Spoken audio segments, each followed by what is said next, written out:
sasabihin ko, pero ngayon may Esmeralda pa. Ito ang gusto ko. This is it. This is it. Uy, Eto na to. We're living for this. Maraming nagbabalik.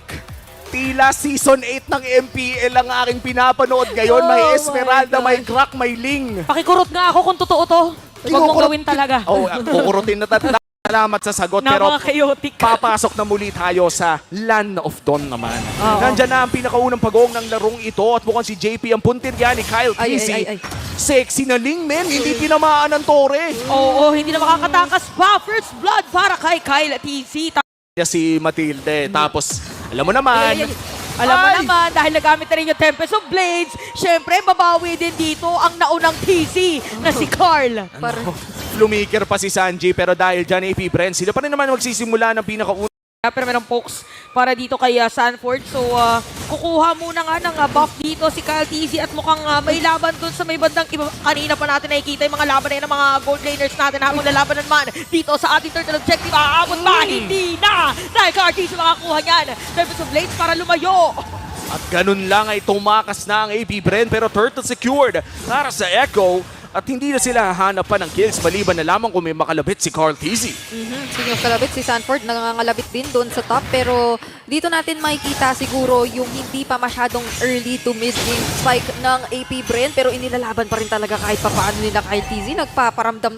Wala na. Last day na to ng regular season. Oo, hindi na umabot ng anniversary toll. Pero 2v2 dito sa mid lane. Napakagandang skills mula kay Sanji. Aabot talaga dito ang mga skills against Echo and si Carl TC ay pipitik lang ng mga blades. Yung Ay. pala si Carl TC, sakto! Yung kanyang decimate pero lalaban ngayon. Ang mga players na AP Bren, makakakuha din ng bawi against Echo. Dalawang decimate, dalawang goat. At mukhang yung turtle ang sunod! Oh! Parang may something din pala sa Vexana ni Sanji. Oo, Sanji with the map reading. Turtle secured na naman muli para kay Carl TC. Pero punta muna tayo dito sa baba. Parang sa bottom lane naman nga yata, si Benny Cutie Ay. nagtatago. Naabangan niya sila Super Marco! Super Marco, hinahabol nga ni Sanford. Pero napatay din naman si Benny Cutie. Pero buhay pa rin!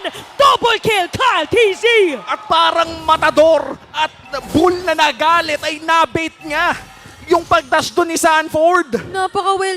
Na ibibigyan nila. Ay. Pero Super Marco, Nakita na nangyari kanina sa may bottom lane kaya mukhang babawian yata ng Echo. Flap TC with a falling star moon. Pero maaarayan pa rin habang Torika na magiging target. Mukhang tutuloy pa nga ang bakbakan.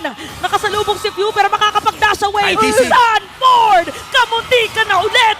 Pero nakuha na nga talaga niya. Dito si Carl! Few at itutuloy pa nga Kyle TC naman. At buong Echo ngayon ang lumalamang. palitan lamang ng sundot at mukhang tuloy-tuloy lang para kay Carl TC dahil dalawa na ang kanyang hinaharapan at hindi na niya sasaksakin pa. Echo lamang ng 2,000. Grabe yung apitikan ng mga flicker para lang tumama doon deadly grasp. Sobrang tapang ngayon ng RTZ 4-0. Posisyon, gusto nilang silipin. Sinisimulan na ba ng Echo dito yung Lord? Magko-contest kaya ang AP Bren dito? Mukhang ang sagot dito ay hindi. Dahil pupunta agad sila sa may bandang ibaba para true made na lang. AP Bren, ibibigay ng libre ang pinakaunang Lord ng larong ito, Echo Secures. Yep, ang dami nilang nandoon. So maganda rin yung nagiging pag-antabay nitong si Ogwen. Cutie RTZ, crowd control pa ni Sanford at yung dami talagang finisher na pwedeng gamitin dito ng Echo kapag ka nag-commit ang AP Bren sa teamfight at hindi sila nagtagumpay. At ayun na nga ata yung finisher na yun. Pag-commit na ginagawa nila, flicker din ang commit na ni Few. Napaganda setup play para dito sa side ng Echo. Ginamit ng Tempest of Blades. Ogwen is gonna be down. At dedere-derecho pa nga. Super Marco na JP! flicker ng flicker. Habang si JP kamunti ka na pero to the rescue. Ang kanyang mga kakampi. Sanford ay makakakuha rin.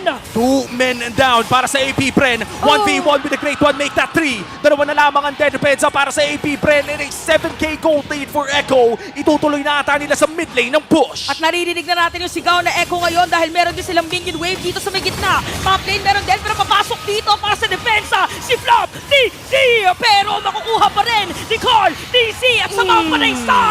Super Marco is down! Ogwen, pero sapat pa ito para depensahan ang kanilang base. Inuunti-unti lang pala yung mga minion wave na dito na si Few and Ogwen pero tower lock lang para dito sa Echo. Sulit ang ligo dahil game 3 tayo!